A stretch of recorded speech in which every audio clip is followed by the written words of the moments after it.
And so the most obvious one right now that we can think of is that kind of scary element of AI girlfriends and boyfriends, where it's like, hey, this is kind of cool because it helps with loneliness for some people. But then are we not replacing intimacy here? Are we not replacing this fundamental human relationship that we should preserve for each other instead of something like an AI that can be very much pandering or parasocial, meaning that it's one-sided? I just found all of these different elements really fascinating. Super interesting. The first thing that came to my mind when you were talking about like another species that is as intelligent or more intelligent than us is obviously, like, some people have said that artificial intelligence almost seems like an alien intelligence, right?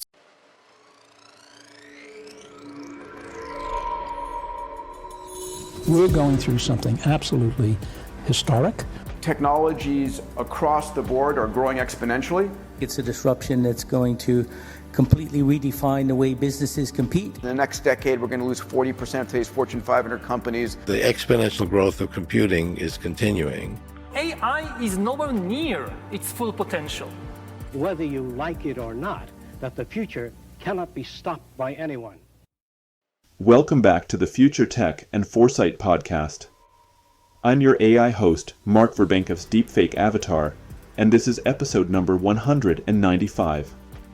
In this episode, Marc sits down with Max Giammario, co-founder and CEO of Kindred Labs, to explore the rapidly evolving frontier of artificial life and AI companionship. Together, they unpack the emotional, social, and ethical implications of building relationships with AI, drawing comparisons to how humans have historically treated other species and civilizations.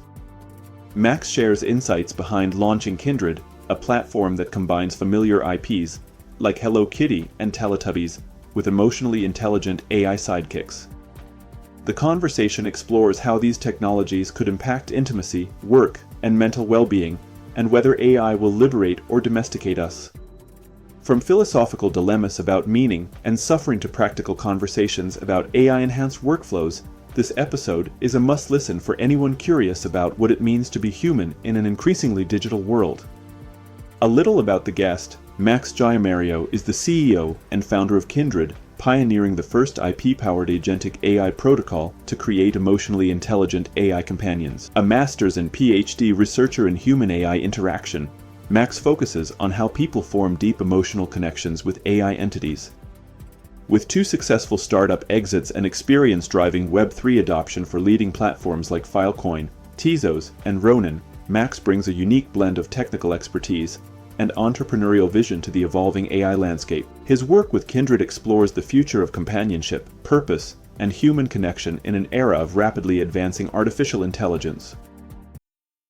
Max, thank you so much for coming onto the podcast today to talk about agentic AI, AI sidekicks, the philosophy of this crazy AI world that we're moving into. I'm very much looking forward to the conversation. Yeah, it's a pleasure to be here, Marc. So, as I mentioned to you before the recording, the first question I ask every guest is, how in the world did you get into this line of work? What brought you into this industry? Yeah, it's quite interesting. I mean, the flow here was I'm originally from Australia, and I grew up on a farm, right? And I was always around animals, believe it or not, like just goats and ducks and horses, and this sense of companionship you have towards them. But this led to things where I studied it in my master's and PhD research, where essentially it's like, how does our evolution with artificial life evolve over the next, let's say, 20 years? Right? This is arguably the first instance in which we are incorporating and entwining ourselves with a species that is equally or more intelligent than us, right? It's like the first time ever, and we don't know how we will actually evolve from that, right? And so I found it like deeply interesting how this element of companionship, right, where we're serving this artificial life, both builds within us, and then the implications of that further down the line. And so the most obvious one right now that we can think of is that kind of scary element of AI girlfriends and boyfriends, where it's like, hey, this is kind of cool because it helps with loneliness for some people. But then are we not replacing intimacy here? Are we not replacing this fundamental human relationship that we should preserve for each other instead of something like an AI that can be very much pandering or parasocial, meaning that it's one-sided? So Yeah. I just found all of these different elements really fascinating.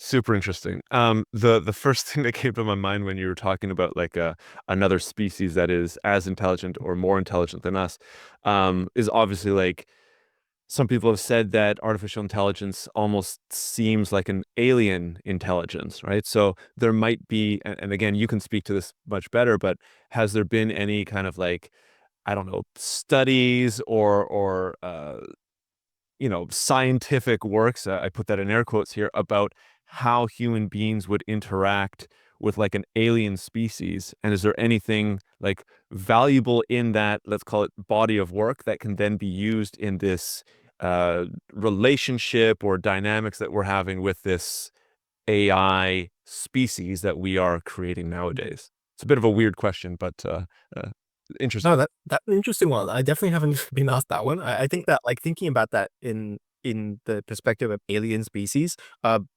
I will argue that instead of looking at scientific knowledge, I would look at sci-fi books, Yeah, sci-fi I was going to go there. things like that. They probably actually have a better indicator as to how we can interact with aliens. However, I would caveat that by saying my research, the instead of looking at aliens, what we can look at is times in which in history human races, for example, have gone to let's say another country and then invaded, looked at this inferior species, or in this case, like inferior race, and be like, no, no, no, this is rubbish. This is an indigenous tribe. We should look after them, or we should just kill them and then take over.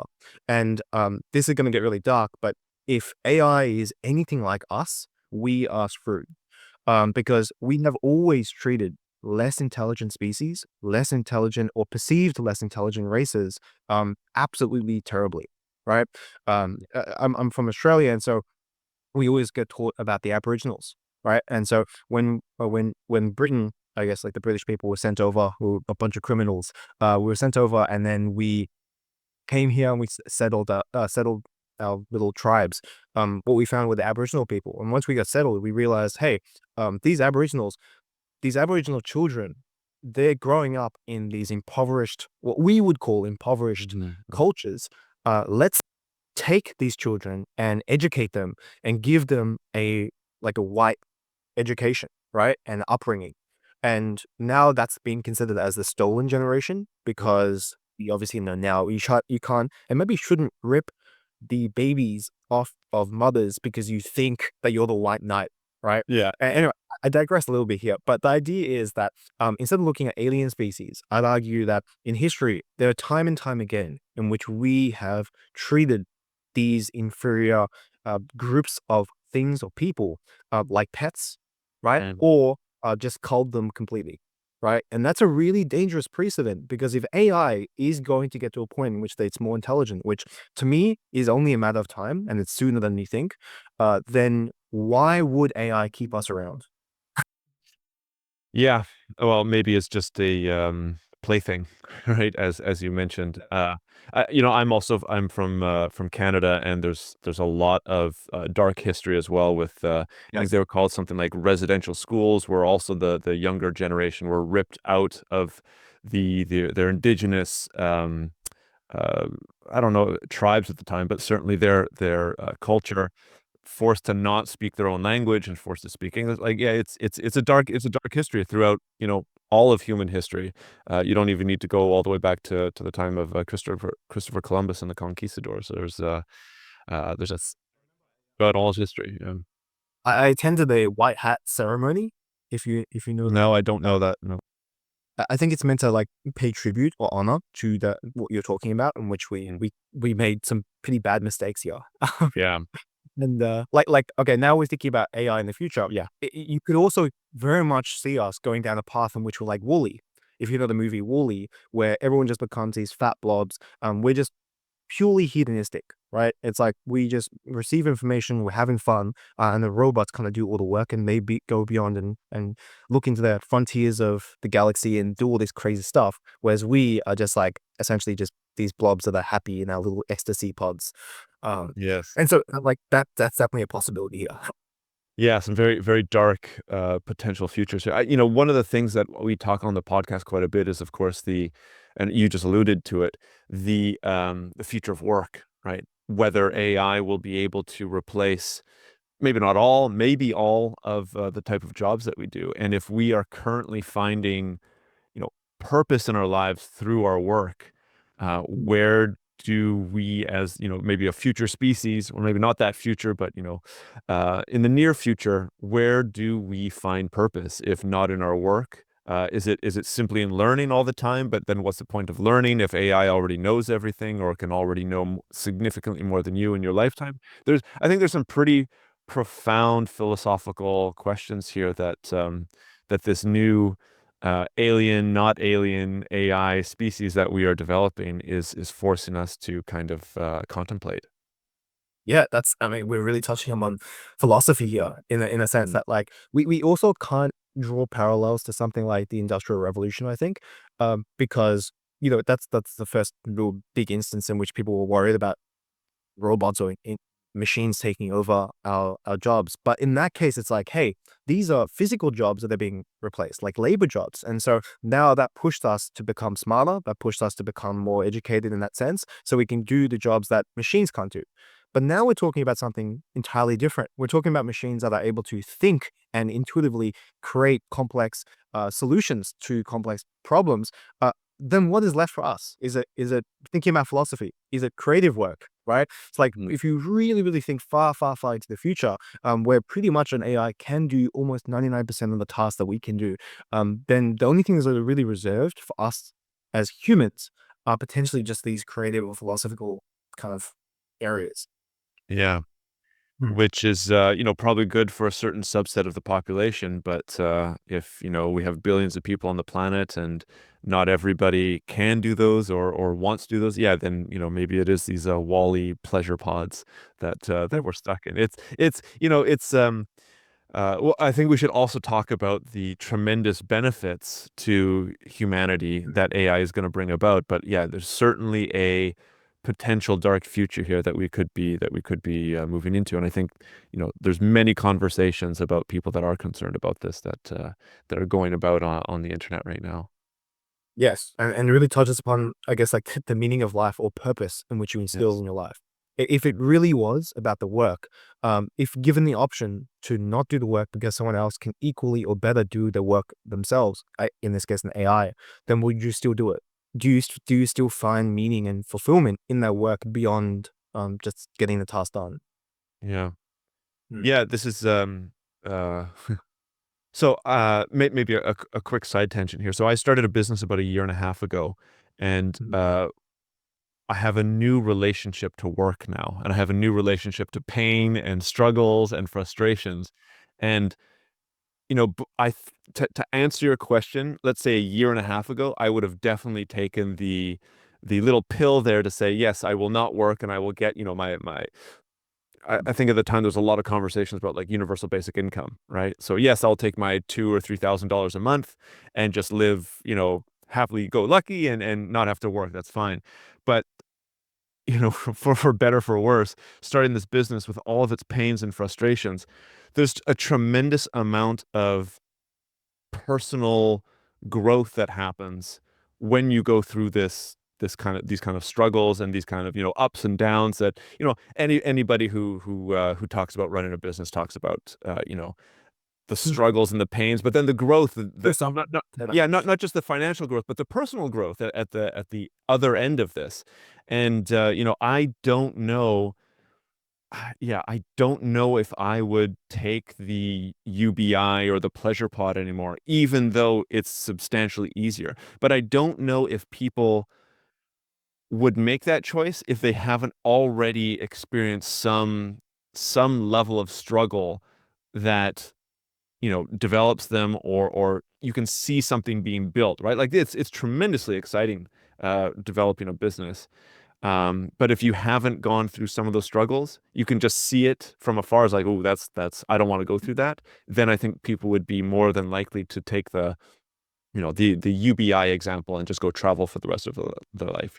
And I guess the great thing, maybe if we're trying to put this in a positive light, is that AI enables you to make that decision, right? An automatic or manual car, right? Most people choose automatic, and that's cool. There's nothing wrong with that.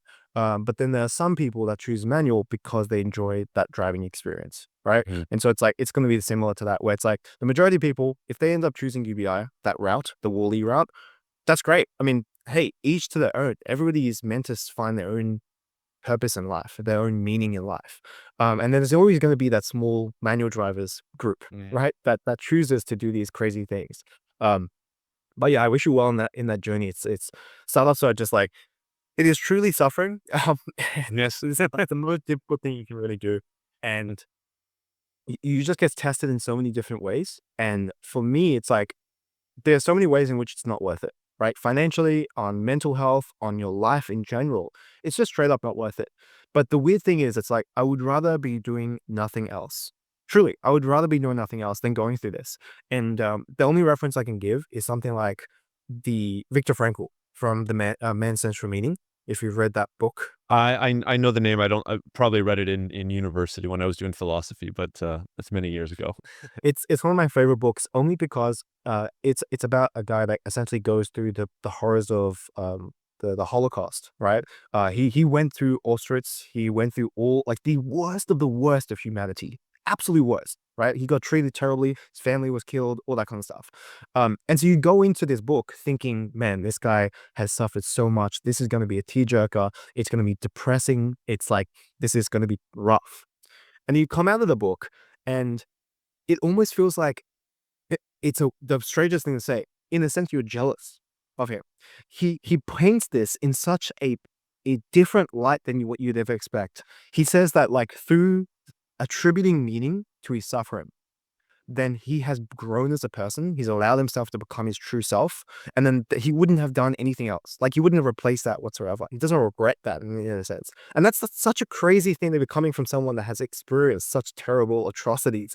And so like that has changed my philosophy in life so much. Yeah, well, I would certainly agree with that after this business. No, there's no comparison between the Holocaust and running a business, but there might be, some minor similarities in what you're saying. Okay, so I don't want this whole discussion to be focused on the negativity of AI.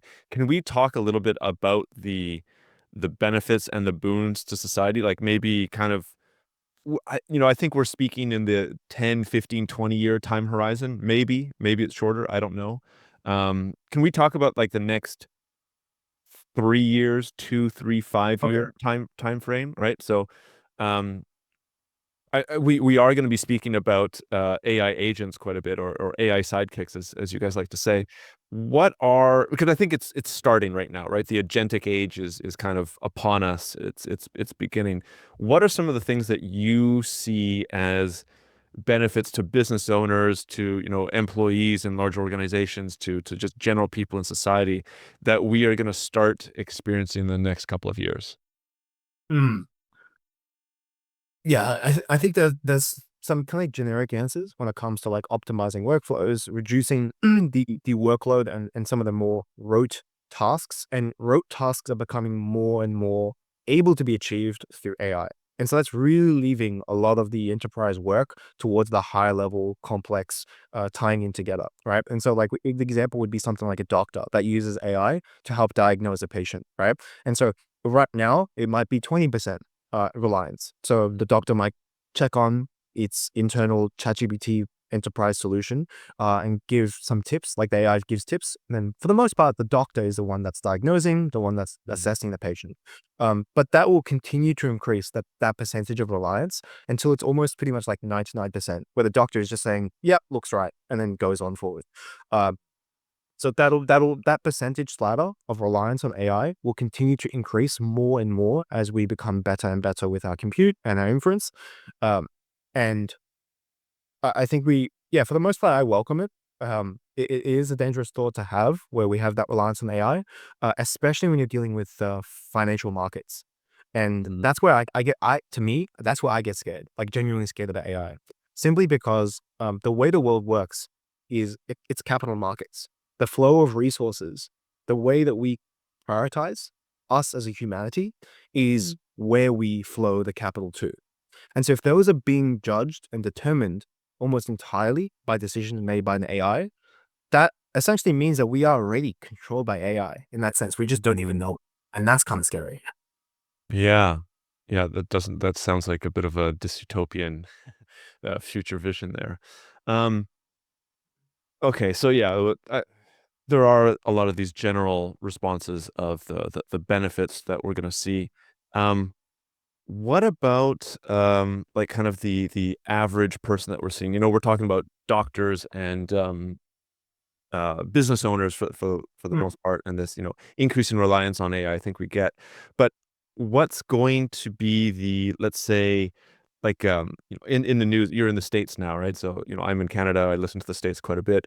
All these government jobs that are either being destroyed or removed by Doge, for instance. But there's more than just the United States government. There's governments across the world.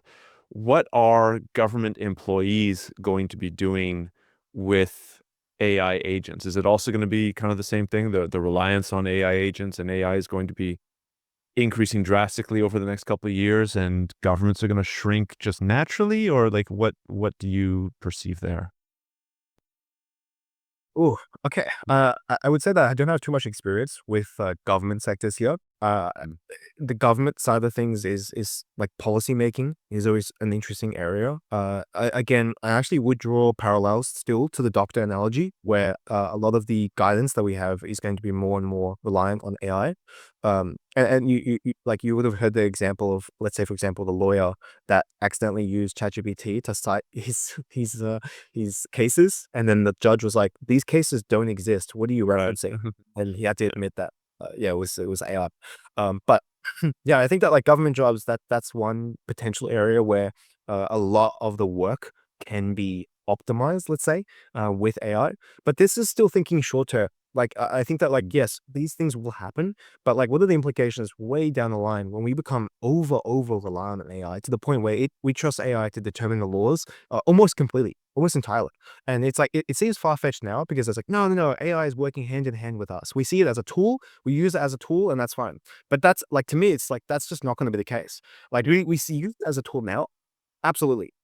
We use it as a tool. But going forward, let's say in 10, 15, 20 years, when it is far more superior, it's able to connect the dots far quicker than we are. Why?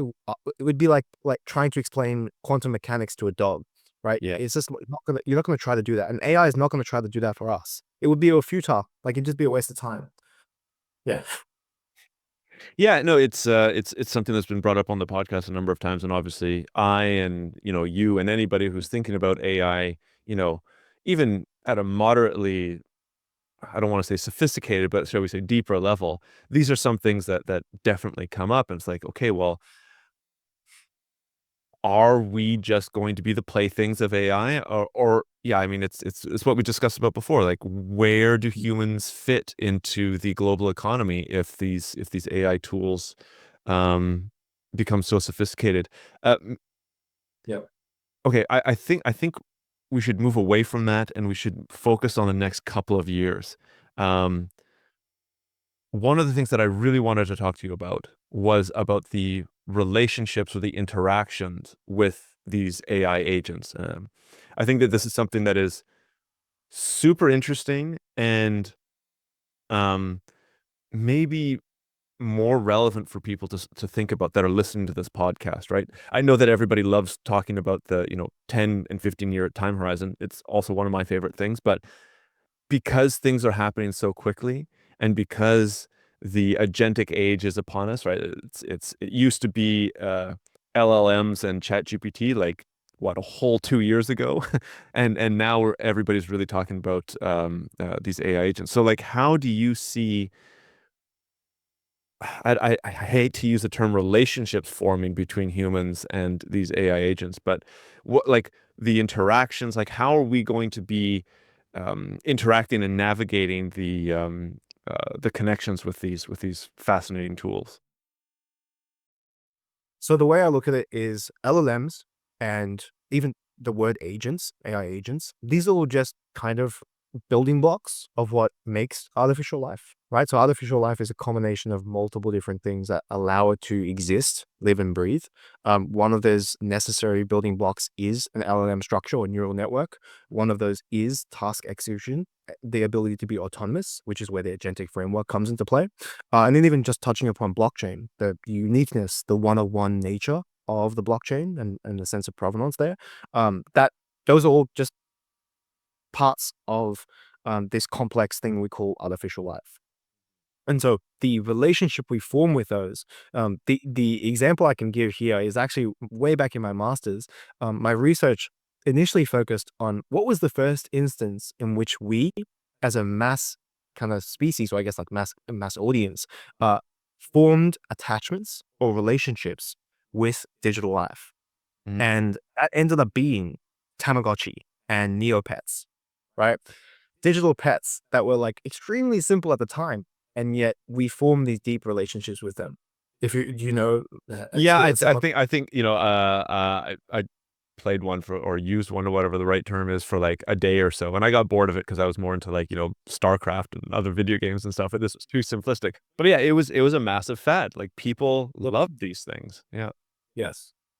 And actually, interestingly as well, one of the most loyal user base of Tamagotchi was middle-aged Japanese working class men, right? Interesting. Because it fulfilled this key component of their lives, this loneliness, companionship, right? It was a small inkling or shedding a light in terms of like the deeper issue here when it comes to like loneliness, but also the idea that potentially artificial life can replace a component of your being that has that real strong benefit, which I mean, if we tie it back to my startup, Kindred, that's where I see us filling that gap, where Kindred is not seen as your AI girlfriend or boyfriend. It's not seen as a replacement of your human relationships.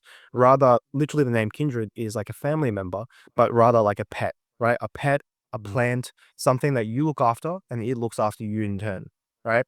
And a lot of people actually don't know it, but one of the most effective ways to improve your mental well being is to adopt a pet, right? Okay. And unfortunately, a lot of people can't adopt a pet. They don't like pets, or they have an allergy, or their apartment's too small, whatever. But there are other forms of pets as well that you can look into, like for example, plants, right? Where again, it's that symbiotic relationship you have. And so what Kindred is there for is that companion in that sense, filling that particular component of your what we call the support network of your mental well being. Hmm. And this is much more than just a psychological buddy, right? This is something that's going to actually be able to support you in certain kind of tasks, or help you with reminders, or like it's actually going to be a practical AI rather than some sort of shall we say more advanced Tamagotchi. Yes, exactly. And like I actually don't like to talk about the mental health angle because people are like, oh, okay, so this is a mental health buddy. And it's like, no, that's not the case. It's like just like a pet, right? Again, pets are the most effective way to improve your mental well-being. But if I go and say, hey, I'm going to adopt a pet, you don't think, oh, okay, there must be some issues going on. Like that's why you have to get this mental health buddy. It's not the case. It's like people adopt pets because they want companionship. There's nothing wrong with that. And so I want to see this as a way in which we do that. But secretly, under the hood, we actually are improving people's mental health quite dramatically. Very interesting. So I mean, before we recorded, I saw a quick video of what you guys are putting together. Looks fascinating. Can you? We will have it in the actual recording, but can you touch on like exactly what? Because I think exactly what it is, but I think there's also another interesting angle, which is the IPs that you're bringing into in order to shall we say, bring some of these IPs to life. Although I don't think that to life is the proper term here. Please explain a little bit because I think it's fascinating. Yeah, so touching upon the IP, there are two main reasons we use IP characters. And in this case, we are partnered with 25 of the top IPs globally. So you think of Hello Kitty, you think of even in the Web3 space, things like Pudgy Penguins, but iconic brands like Teletubbies, Astro Boy. You think of any IP character, we most likely have partnered with them or planning to partner with them. Now, the idea behind that is twofold.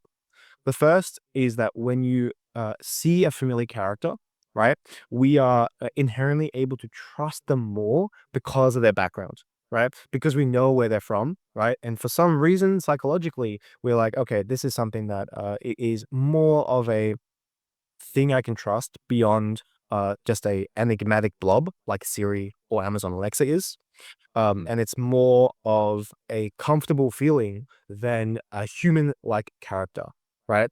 And so the human-like characters right now, they don't, for me, it's like you enter the uncanny valley, which is you get this kind of off-putting feeling towards looking at that because you know it's not a real human and you can tell, like we're very good at telling that that face is CGI. And so that enables us to not trust it as much. And that's a key component of how our AI works.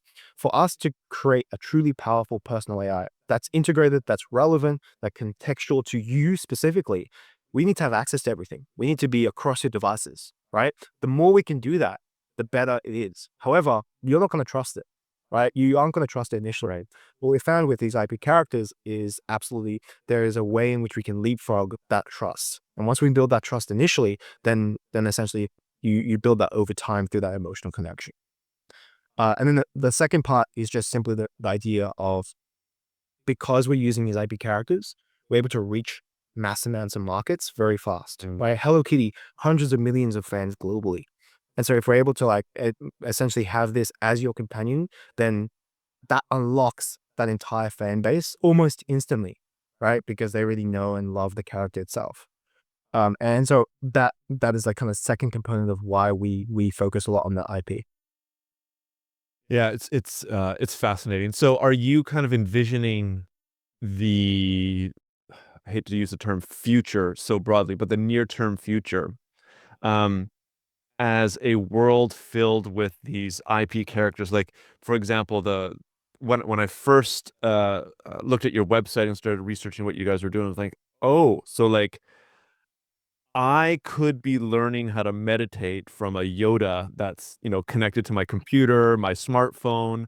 I could be literally getting like philosophical lessons from a, Jedi master, right? That there's some kind of connection to. And my friend could be doing the same thing, but with another character that he prefers, right? Like this is kind of, it's a much more of a colorful, vibrant future, if you will, because we're not interacting with, like, I've got multiple screens here, right? They're all kind of dead and lifeless. There's a lot of work going on, but there's no interactive really, aspect to it. But you're envisioning something where you actually have a AI agent, one of these AI sidekicks that's able to understand you, obviously by gobbling up a ton of your data and understanding you pretty well, and therefore giving you personalized recommendations or support in certain tasks when needed and when asked for. Yeah. And the key here is the distinction between functional AI and emotional AI. And I believe they can go hand in hand. But the key here is like you can have an AI that is just purely functional. It's a robotic voice, similar to kind of like Siri, or even if you know 2001: A Space Odyssey, HAL 9000, right? Where it's just like it is just this enigmatic thing, computer, right? But time and time again in sci-fi, what we found is we anthropomorphize a lot of our robots and our interfaces with computers, because that's more natural to us. It's more comfortable, right? And so I see this future where I just don't think that the majority of the population would rather have this cold, enigmatic robot than something that's more lifelike, that's something more sparks joy, right? And we actually just saw this with NVIDIA, the announcement with their partnership with Disney, right? And then they had that robot that looks like kind of R2D2, Yeah. like that robot, right? They could have easily just made the robot normal, right? Like a normal reference, or like purely functional, right? But they understand that this is for consumers. This is for humans, right? And humans, we are more comfortable with something that is anthropomorphized, or in a sense like displays imperfections, displays personality, displays expressiveness. So the dystopian, to go back to the start of our conversation, these dystopian sci-fi movies, for instance, like one of my favorites when I was younger was I, Robot, right, with Will Smith, with all of these human-esque robots that were pretty dead in the eyes, right? That's not the future that we're envisioning anymore. It's a much more, I, I think the best term is like colorful, bright, robots that you can I don't know, cute robots, or like, is there a better term? You used one or two terms there, but that's kind of how I'm foreseeing the uptake, the large scale uptake of a lot of these, whether it's AI agents or actual robots on the streets, et cetera, because it makes us feel more comfortable when we're buying them, purchasing them, and using them. Yeah, exactly. So I was actually talking to a founder buddy yesterday. We're going to be doing a partnership, which I can't announce yet, but they related to physical robots for children, right? So think of like a Furby, but something that's like next level, 20 years ahead of its time kind of interaction with AI. And so like that like allows us to be more comfortable around robots than this like cold black and white thing that's ultra powerful and could anyway, like an iRobot, right? Yeah. And so like the future I see, right, is our phones are as ubiquitous as we can get, right? We carry around our phone everywhere we go, pretty much everywhere we go, right? And that would be so far-fetched as an idea, back in, let's say, the 70s or 80s, right? Where it's like, oh, we have this brick that we carry around with us all the time. Like that's like crazy talk, right? But I can project that my grandchildren will also think it's crazy that I carry around my physical phone everywhere I go. Like that is quite literally just a heavy brick like carry. I'm like, my grandchildren will be like, why would you do that? That seems crazy. It's like then my pockets, why, you know? And so what I see us actually evolving into is everybody will have a personal assistant, right? Mhm. And so it's difficult to articulate now because you think of Siri and Google Assistant. And for the most part, they're kind of rubbish and they work sometimes, right? But for the most part, they get things wrong and they're not very functional. But you have to remember, if you talk to Siri, or I guess like now I should say Apple Intelligence, right? If you talk to Apple Intelligence today, it works for some of the time. This is the worst it'll ever be. It will continue to get better and better and better. And you think of, okay, extrapolate this into 10 years time, how powerful Siri will be back in that circumstance. And I can't see us, and I can't imagine us not integrating this into everything in our lives, right? And so in that future, in that reality where every single person has a personal AI, do I see them continuing to talk to this cold robotic voice like Siri, where you can't really see it, or something that actually sparks joy? And I think the majority of people would rather have the second. Right. Yeah. Yeah. No, I'd fully agree with that. One of the not to focus too much on the dark side of things, but you have mentioned the what was it, the Tamagotchi, the main users with these middle-aged males in Japan. The month loyal, yes. Yeah, yeah, and I think that there's another similar thing that has happened with these AI girlfriends. Mm.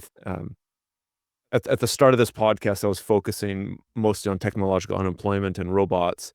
And there was one episode that I did, it was a solo episode where I was actually talking about these, you know, whether it was middle age, but there were certainly a lot of AI girlfriends being used by these Japanese males.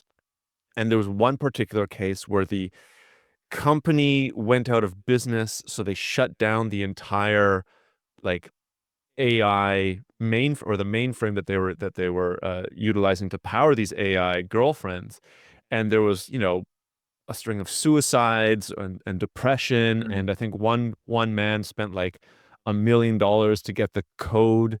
It was like a stable server that he was able to put his AI girlfriend on. She wasn't able to learn anything new, but just able to interact in the same way. Like I foresee also I'm generally an optimist when it comes to all of these fascinating technological improvements that we're making. But there's also this dark side of things where people can get too attached. Where, and I'm not saying that this is going to be Kindred, but I'm sure that there's going to be other competitors out there that are going to attempt to do something where it's like, oh, like we need to get people addicted to our AI agents because then they'll use more, and maybe it's on a subscription plan, right? So there's a potential downside societally for the implementation of these things, which I think we've alluded to in the early part of this discussion. Oh, 100%. I think that this is something I deal with all the time because Yeah. the appeal towards, even for my company, to pivot towards AI girlfriends is actually so strong. I would never do it. But the thing is, it's like, these kind of companies are actually earning so much money like the amount of current AI girlfriend boyfriend companies I know in terms of the founders, they're earning hand over fist, right? Truly, and it's because, like, yeah, we obviously in this generation, the loneliness pandemic and the idea of having this entity that's actually able to listen to you and in a sense pander towards you, it is so appealing, that people are willing to put so much money into it. And then you see that, you're like, okay, how are companies meant to regulate themselves when it comes to like emotional manipulation? And for the most part, if you actually look at a lot of these platforms, it is straight up emotional manipulation, Mm, right? It is utilizing the fact that this person is lonely to engineer conversations and emotional bond to the point in which the subscription continues to pay. Right? right. And so that is setting as such a dangerous precedent. And it's like, that's one of the things I hate about being associated with this kind of industry is that unfortunately it's like, this is so appealing. And that's what companies are monetizing with. Right.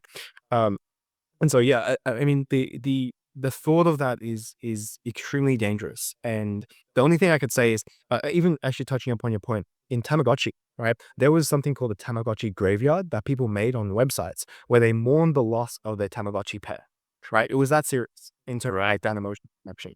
And so I'd argue, like, look, uh, there's always different ways of looking at this. If you adopt a pet, a dog, right? There are going to be, like, unfortunately, sometimes it goes to the vet, and sometimes you have to put it down, and there's bad scenarios. But that doesn't prevent us from having that relationship in the first place. Hmm.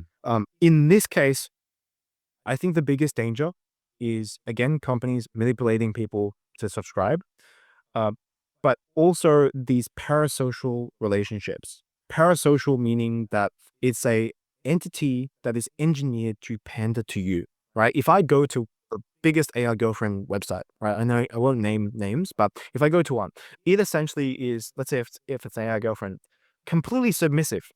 It will do everything I can Right. to. It'll be the perfect girlfriend to me, right? And you think, let's say 5 years time, it gets better and better and better.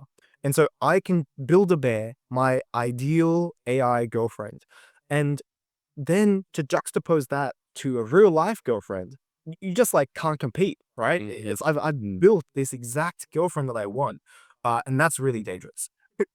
Yeah, I think, coupling this with, the future sex bots that are gonna be coming out, it there've been people that have guessed that this might be the end of the human species because like men are not going to want to have the headaches of a real life human girlfriend when you can have, as you said, a literal perfect, right, in air quotes, AI sex bot girlfriend that is able to fulfill all of your desires and give zero pushback, right? And I don't think that that's a healthy thing for us as human beings to not have real human interactions means that you're going to be disagreeing on things, which means that you're going to have to navigate a disagreement and figure out how to communicate to somebody. But if you just have some AI girlfriend that just, as you said, is completely submissive and gives into your every want, well, you're not growing as a human being. Now, I'm not saying,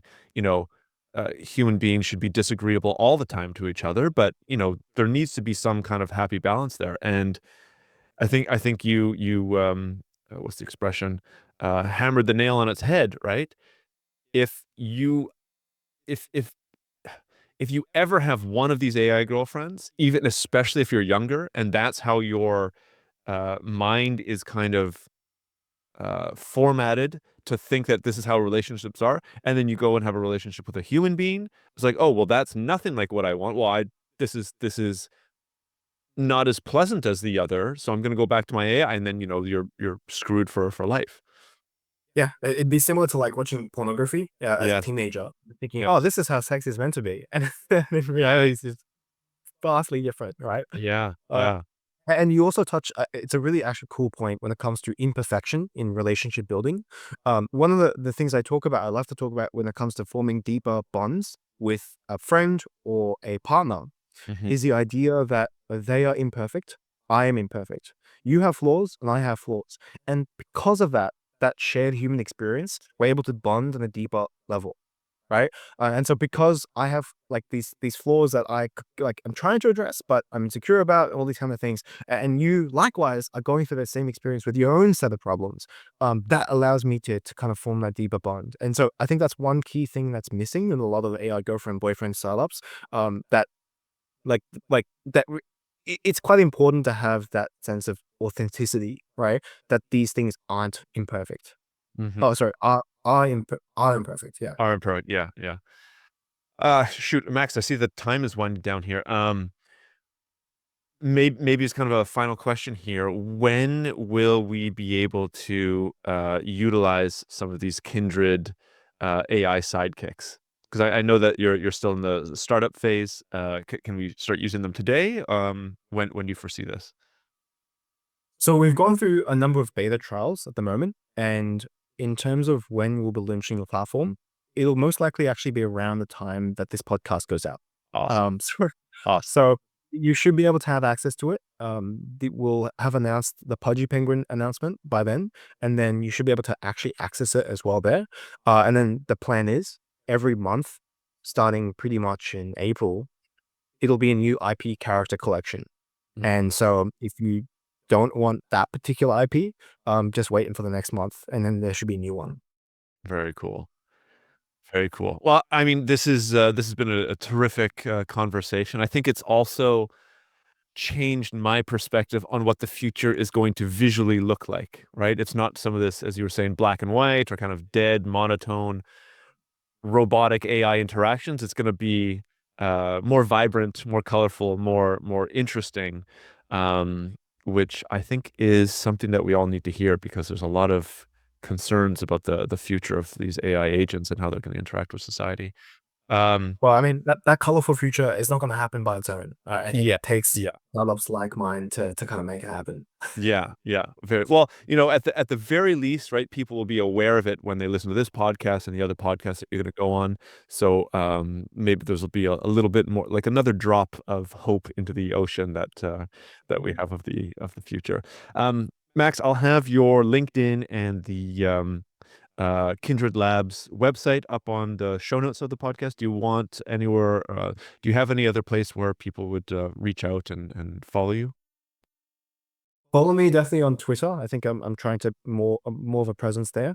But then also the best place for you to join the Kindred community, find out about like the newest features or IP launches, would be our Discord.